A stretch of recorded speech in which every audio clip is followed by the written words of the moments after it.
Ian Garry FC, we have a future champ on our hands.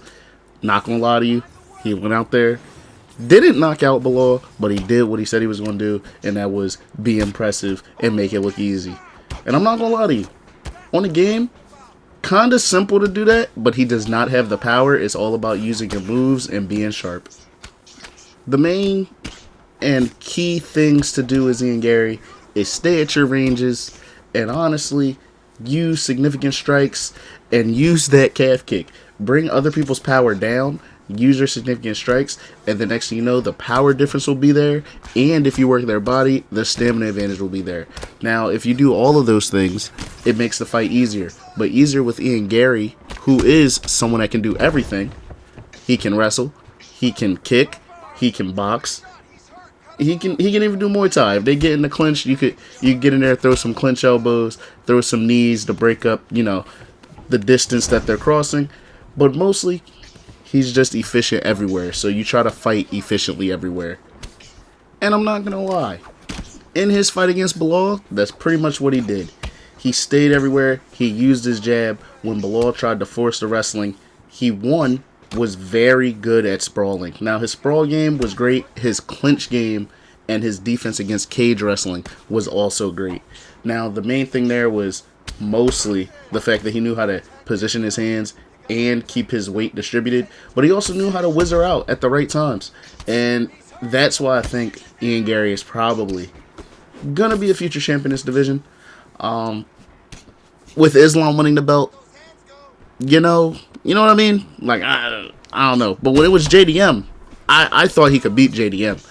I really did. I've always been a believer that Ian Garry was one of those ones in the division. 6'3", doesn't have the greatest reach necessarily, but he is smart, and smart fighters tend to do very well, especially when they show that they're working on their game at every level, not just in one area. Now, again, here, just like against Belal, I'm trying to work the obliques because that is another way to impose leg kick damage. If you can get those obliques off, especially when they step forward, you can interrupt animations, you can interrupt head kick animations, things like that. I like to find a way to use those, and also they don't get checked like hard leg kicks do, or even your calf kicks. They don't get checked, you just step out of the way. So an oblique is a good way to go around and work leg kick damage with a lot of, how do I put this, a lot more safety. But again, you have to time them. You have to work other weapons as well. Don't just try to straight up go leg kick, leg kick, leg kick. That doesn't work. As you can see, I'm setting things up with the jab.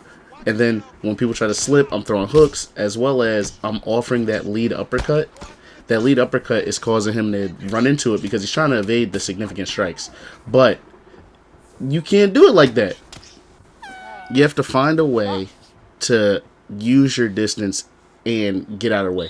Now, I like to use moving strikes. I like to use the moving body jab. Teeps, you got to keep people off of you with teeps. Use that to maintain your distance and control the distance. It's not just, oh, I saw them do something a whiff and I tried to throw a teep. Sometimes you use it to maintain your distance. You use your leg kicks when you're trying to nullify their power, or you see them moving their head a lot. Those are free leg kicks. Those are free calf kicks. You see people pulling back a lot. You could throw a punch to the body that gives them more damage because it's a high vulnerability strike when they're pulling and you throw it to the body. Or you could throw it to the leg because the same reasons. When they try to pull counter you all the time. So there's a lot of ways to impose your offense on people that doesn't necessarily mean, hey, I'm out here trying to just throw significant strikes all crazy. Right there, I got on the clinch. We got in there, and when I broke off the clinch, I threw an elbow. Jon Jones does that a lot in real life. Ian Garry did that as well against Belal. He got him on the clinch in the third round. And what does he do? On the break, he threw a very clean rear elbow. Now, those are sneaky ways to get damage on people because not a lot of people that play this game strike like that. But I do like to find a way to implement some realism into the way I strike in the game.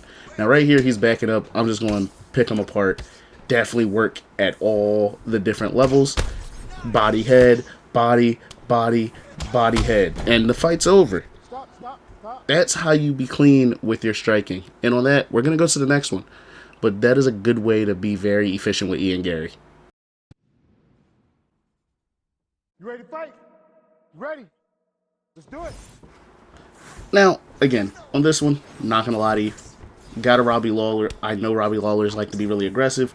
I'm trying to find ways to work my obliques and my high kicks, which Garry loves obliques and high kicks, and his calf kick. So if I can work your leg like that, and I can get you thinking low, the high kicks will follow. And honestly, to be real with y'all, that's kind of how you have to think. Now, if you're struggling with your striking and you somehow came across this video, these are some of the thought processes you need to have. And when you're going low, just think, oh, I went low, let me try and go high. Oh, they're focusing high and holding their block real high, let me sneak a low in there. Just find ways to be efficient, but varied in your striking, so it's not just one-dimensional. However, I won't lie to you, one-dimensional striking does work in this game to a degree. Like, if you are a very, very good block breaker, like you know how to manipulate the block with jabs, hooks, and stuff, just over the top, constantly, then yeah, you can do that on this game, but I wouldn't say it's optimal, because once you get to a certain level, you being a overall better and varied striker is more valuable than you just being able to block break. I'm not going to lie to you. But again, be kind of like Garry. Be good everywhere. Oh, you struggle with takedowns and things like that? Go in the practice facility, shoot some takedowns, try and turn them with fighters that have them. Set the recording on, and then try to defend takedowns where they turn them up and they turn them down, and just get used to defending those things, because you're going to see that a lot. And once you can do that, now you're a good anti-wrestler. Then you go in there and you press boxing combos, now you're a good boxer. Or at least you know how to think like a boxer when it gets into the fight.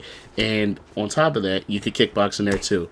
Now me, I kind of built mine up with quick play. I'd say quick play is a very good thing, because you could go in there and be like, I'm going to practice one thing. You might lose, you might take some lumps in there, but it'll help you be a better player. You could go in there and just, look at that. So he whiffs. I know he was a head kick. I throw the head kick counter. It's very good. Now, on top of that, when they whiff from a certain distance and you realize you're in kick range, I'd say throw the lead body roundhouse. Good way to bring their stamina down. And on top of that, you use the rest of your weapons. Like right here, with Garry, I know 1-2s are good. I know my lead hook is good. I know my calf kick is good. And I know my oblique is good. So I'm just going to work off of those. If you pay attention, lead uppercuts, lead hooks. He tries to come in, we throw it straight. He gets knocked on a stun, we throw a body roundhouse. All things to keep offense on him. And he's trying to do dumb things. Like, he's clearly overwhelmed right now. He's throwing kicks in the pocket, so I'm catching him and I'm just pushing him back. And it leads to a drop. Now we're winning the round. Now, winning the round is cool, but we also just double up to the body. You find ways to put damage on people. I'm winning the stamina battle. I'm winning the knockdown battle on the scorecards. I'm winning the damage battle. Everything is going in my favor right now. And we have another round, but I'm doing everything right. And once you do everything right, that's a good way to find yourself in position to win more times than not. Now, will you drop a win here and there that you shouldn't have? Yes, but that's just because you're playing a game. At some point, you're going to lose. But don't let that discourage you from playing the right way and playing to your playstyle. Now, entering round 2, everything was working. So we're going to take our time. We're going to try and stick to what was working. That means watch our distance, try and check some kicks, throw some obliques, work off our jab, and get some hooks in there. And don't forget about our lead uppercut, because it's been working. Now, if he whiffs another kick like that and he's at range, I will fire a head kick off, because that's the head kick counter. That does a lot of damage. He went 2 to the body, bodied him. He went to the head and whiffed his kick. We throw the head kick counter. We taunted a little bit. I'm not going to lie. You gotta admire your work sometimes. I'm not saying go out here and be an asshole all the time, but you gotta admire your work sometimes, especially when things are flowing. Now, he's not winning the exchanges. He won that exchange. I stepped in, I throw a jab, I try to reset. And right here, we get the check, and then we throw the lead hook, right? So, again, we check, we throw the lead hook. We throw 1-2s. We win the exchange right back. So now, the striking is back in my control. I knew he was about to do something. I throw a lead head kick. We get the drop. The striking is now in my control. We get to the body. We see he likes to throw rear hooks on our lead hand. That tells me to pay attention for block counters. Look at all the things that are working right now. That would have been a KO, but slightly out of range. That's okay. We land a 3-piece. All these things show that you're being sharp, you're being disciplined, and honestly right here, that's a good shot, but I shouldn't have been that close trying to throw overhand. should have been slightly back, even though it worked. That's something to pay attention to. Now, he can't take our damage anymore, so that tells me, one, take my time and just pick my shots because everything is working. But two, if I wanted to get aggressive, we could go and be aggressive. Now, right here, he throws on the kick again. We check it, we throw a lead hook. That is a good counter every time you check a kick. Again, right here, he goes, I throw a kick in the pocket. That's bad. But then he threw on my lead hand, and we block counter him for the win. This is why you pay attention to the tendencies of your opponent and stay highly aware of what your counters are. Because he throws on the lead hand, and we block counter, which is you're blocking. And as soon as they hit that lead hand, you throw a lead hook. Now, that's a good fight. We won. Thanks for watching. Like and subscribe. And shout out Ian Garry. Future of the division. He's up next, man. He's up next.